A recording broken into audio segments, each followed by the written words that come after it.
ဒီဗီဒီယိုကို mobile phone နဲ့ပဲကျွန်တော်ဘယ်လိုဖန်တီးလဲဆိုတာကိုပြပေးမှာဖြစ်ပါတယ်။ Okay ဒါဆိုရင်ကျွန်တော်တစ်ချက်ကြည့်ရအောင်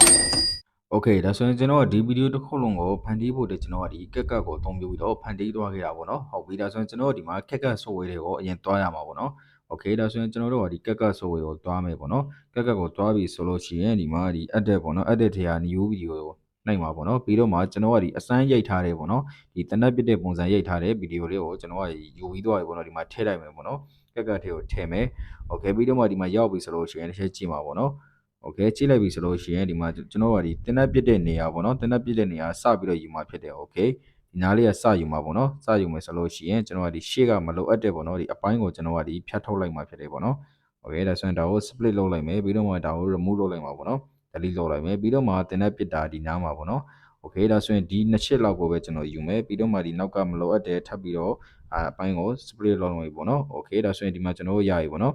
Okay ဒီလိုမျိုးနေရာမှာကျွန်တော်ကဒီ effect ထည့်ရမှာပေါ့နော်ဒီ main effect ထည့်ရမှာဖြစ်တယ် Okay ဒါဆိုရင်ဒီ main effect ကိုကျွန်တော်တို့ကဒီ YouTube ကရှာမှာပေါ့နော် Okay YouTube ကိုတွားမယ်ပေါ့နော် YouTube ကိုတွားမယ်ဒီမှာ YouTube တွေကိုဝင်မယ်ပြီးတော့မှကျွန်တော်ကဒီတင်တဲ့ပြစ်တာမဟုတ်လို့ gun show ပေါ့နော် Okay ဒါဆိုရင် gun show effect ပေါ့နော်ဒီမှာနောက်က green screen လေးပါတာရွေးမယ်ပေါ့နော်Okay ဒါဆိုရင်ဒီမှာကျွန်တော်တို့ဒီမှာအများကြီးတွေ့ရတယ်ပေါ့နော်အများကြီးတွေ့ရတယ်အဆင်ပြေတဲ့ effect ပုံစံလေးကိုယူပေါ့နော်ကိုက down ပြီးတော့ကျွန်တော်ကကြတော့ဒီ effect ပုံစံလေးကိုကြိုက်တယ်ပေါ့နော်ဒီမှာ Okay ကျွန်တော်ကဒါလေးကိုကြိုက်တယ်ပေါ့နော် Okay ဒါဆိုရင်ဒီဗီဒီယိုကိုကျွန်တော်က down လိုက်မှာဖြစ်တယ်ပေါ့နော်ကျွန်တော်ကဒီဗီဒီယိုကိုဒီမှာ bitmap software ကိုပေါ့နော်ဒီခံပြီးတော့ကျွန်တော်က down မှာဖြစ်တယ်ပေါ့နော်ဒီမှာပေါ့နော် Okay ဒီတည်းကကျွန်တော်ဒီ bitmap software တွေကိုဝင်ပြီးတော့ကျွန်တော် download လိုက်မှာဖြစ်တယ် Okay ဒါဆိုရင် down ပြီးသွားပြီဆိုလို့ရှိရင်ပေါ့နော် Okay ကက်ကက်ကိုသွားမှာပေါ့နော်ဒီကက်ကက်ကိုရောက်ပြီဆိုလို့ရှိရင်ဒီ effect video ကိုထည့်မှာပေါ့နော် Okay ဒါဆိုရင်ဒီမှာကက်ကက်ပေါ့နော်ပြီးတော့မှ၎င်း effect video ကိုဒီမှာ overlay ဆိုတဲ့ပေါ့နော်ဒီ add overlay ထဲကထည့်မှာပေါ့နော် Okay ဒါဆိုရင်ကျွန်တော်ဒီမှာ setting ပေါ့နော် setting ထဲကရွေးလို့ရတယ်ပေါ့နော် setting ရဲ့ collection ထဲကကို down ထားတယ်ပေါ့နော်download ထဲကကျွန်တော်ဒါကိုရွေးလိုက်မယ်ပေါ့နော်ရွေးလိုက်ပြီဆိုလို့ရှိရင်ထပ်ပြီးတော့တွန်းလိုက်ပေါ့နော် add ပေါ့နော် Okay ကြည့်မှာပေါ့နော်တစ်ချက်ဒီမှာကျွန်တော်တနက်ပြတဲ့ effect နေရာကဘယ်နားလောက်မှာလဲဆိုလို့ရှိရင်ကျွန်တော်တို့ကရှာကြည့်ပေါ့နော်ဒီမှာဆွဲကြည့်လို့ရတယ်ပေါ့ဒီနားမှာတစ်ခုရှိရပေါ့နော်ပြီးတော့မှဒီနားမှာရှိရဒီနားမှာကိုအဲ့ဒီပုံစံမကြိုက်သေးဘူးဆိုလို့ရှိရင်ရွေးပေါ့နော်ဒီနားမှာပေါ့နော်ဒီမှာဒီပုံစံလေးပေါ့နော်ကျွန်တော်ကဒီ effect လေးကိုကြိုက်တယ်ပေါ့နော်ဒါဆိုရင်ဒီနားလေးကကျွန်တော်ရွေးမှာပေါ့နော်ဒီ share အပိုင်းကိုကျွန်တော် remove လုပ်လိုက်ရင်ပေါ့နော် Okay ပြီးတော့မှကျွန်တော်ဒါလေးကိုဆွဲယူမယ်ပေါ့နော်ရှေ့တော့ Okay ရှေ့ကိုဆွဲလိုက်မယ်Okay ရှေ့ကိုဒီနားလေးကိုရောက်ပြီပေါ့နော် Okay ဒီ effect ပုံစံကဒီနားမှာရှိရပေါ့နော်ကျွန်တော် Okay ဒီနားမှာရှိရဒါဆိုရင်ကျွန်တော်ကဒီနားလေးကိုကျွန်တော်ကဒီယူနောက်ကဒီနားလောက်ထိယူပြီးတော့မလိုအပ်တဲ့ဟာကို remove လုပ်လိုက်ရင်ပေါ့နော် Okay ဒီနားမှာရှိရပေါ့နော်ဒါဆိုရင်ဒီနောက်ကဟာလေးကိုထပ်ပြီးတော့ remove လုပ်ပေါ့နော်ဒီအပိုင်းလေးပဲလိုတယ်ပေါ့နော် Okay ဒါကိုကျွန်တော်တို့ကဒီ effect လေးတစ်ခုတည်းကိုပဲလိုတာမဟုတ်လို့ဒီနောက်က green screen ကိုကျွန်တော်တို့ကဒီ background ကို remove လုပ်ရမှာပေါ့နော်ဆိုရင် remove လုပ်မယ်ဆိုလို့ရှိရင်ကျွန်တော်တို့ကဒီ green screen ကို remove လုပ်ဖို့ဒါလေးကိုနှိပ်ပေါ့နော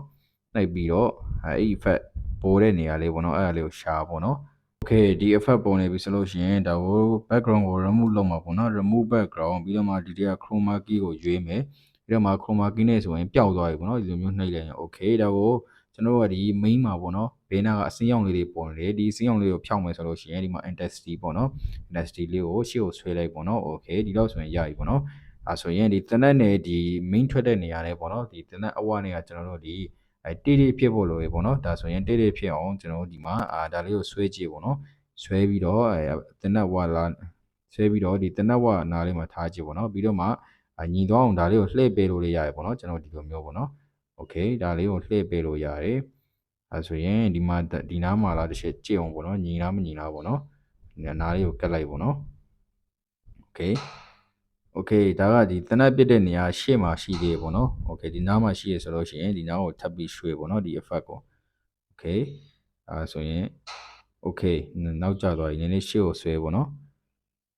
Okay ရှေ့ကိုဆွဲကြည့်မယ်ဆိုလို့ရှိရင် Okay ပဲညီတော့မညီလိုက်ဘူးပေါ့နော်ကျွန်တော်ဒါကိုညီအောင်ပြန်ပြီးတော့ထပ်ပြီးတော့ညှိရမှာပေါ့နော်ညှိမယ်ဆိုလို့ရှိရင် Okay ဒါကိုညှိမယ်ဆိုလို့ရှိရင်တနက်ဝကခုနကြည့်ပေါ့နော်ဒီ main ထွက်တဲ့နေရာ Okay ဒါကိုညှိမှာပေါ့နော်ညှိမယ်ဆိုလို့ရှိရင်ဒီနားလေးမှာရှိမယ်ပေါ့နော် ညာလေးမှာရှိမယ်ဒါဆိုရင်ဒါလေးကိုထပ်ပြီးတော့ခေါင်းတေးလေးဖြစ်အောင်ပေါ့နော်မင်းထွက်တဲ့နေရာအဲဒီမျိုးလေးလောက်လိုက်ပေါ့နော်ညီလိုက်ပေါ့နော်နည်းနည်းလောက်သေးလိုက်โอเคအဝါကနည်းနည်းအောက်ကိုငုံးတဲ့ပုံစံမျိုးโอเคဒီနားလေးမှာချိန်လိုက်ပေါ့နော်စမ်းကြည့်ပေါ့နော်โอเคညီပြီပေါ့နော်ညီပြီပေါ့နော်ကျွန်တော်ဒီမှာโอเคညီသွားပြီဒါဆိုရင်နောက်တစ်ချက်ပြစ်တဲ့ပုံစံကိုဘယ်လိုထည့်မလဲဆိုရင်ဒါကိုပွားလိုက်ပေါ့နော်ကျွန်တော်ဒါလေးကို duplicate လုပ်လိုက်ရင်နောက်တစ်ချက်ပေါ့နော်ဒီမှာโอเคနောက်တစ်ချက်ပေါ့နော်နောက်တစ်ချက်မှာလည်းတိတ်ပြီးတော့ညီလာမတွေ့ရဘူးပေါ့နော်ညီလိုက်မယ်ဆိုလို့ရှိရင်နောက်တစ်ချက်ကိုလည်းကျွန်တော်တို့ဒီမှာနောက်တစ်ချက်ကိုလည်းဒီနည်းနည်းတော့အောက်ကိုချလိုက်ပေါ့နော်โอเคညီပြီပေါ့နော်ညီသွားပြီပေါ့နော်နည်းနည်းโอเคကြည့်မယ်โอเคညီပြီပေါ့နော်ဒါလေးကိုထပ်ပြီးတော့ချကြည့်ပေါ့နော်